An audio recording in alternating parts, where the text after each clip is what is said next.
गुणरत्न सदावर्ते. आधी वाटायचा हा एकटाच याडा आहे, याची बायको तरी याला घरी गेल्यावर बोलत असेल की बाबा असं नको वागू, असं नको वागू, ते बरं दिसत नाही. पण जेव्हा याच्यासोबत याच्या बायकोला बघितलं तेव्हा म्हटलं की ही तर याच्यापेक्षा सुद्धा 4 पावलं पुढे. या वहिनींच्या सपोर्टमुळेच हे अजून बिथरल्यासारखं करते.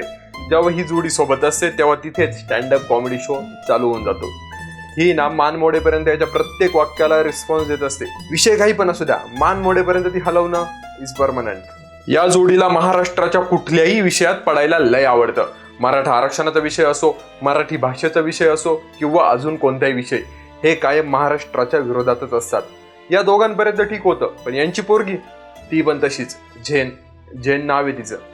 ही झेन नाही हो, ही झेन गुणरत्न सदावर्ते. तुम्ही म्हणाल मी आज हिच्यावरती का बोलतोय, तर विषय असा आहे की बघा, 2-3 दिवसांपूर्वी मुंबईत बीजेपीच्या मोर्चामध्ये एका संतप्त महिलेने ट्रॅफिक जाममुळे गिरीश महाजन यांना सुनावलं होतं. त्या महिलेच्या विरोधामध्ये काल गुन्हा दाखल झालाय.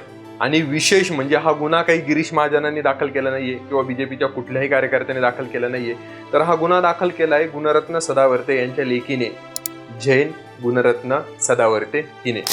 तुम्ही म्हणाल हिचा काय संबंध त्या दिवशीच्या घटनेशी? मी तुम्हाला तेच सांगतोय, अख्खी फॅमिलीच अशी आहे. महाराष्ट्रात काहीही घडो, यांना त्यात पडायचंच असतं.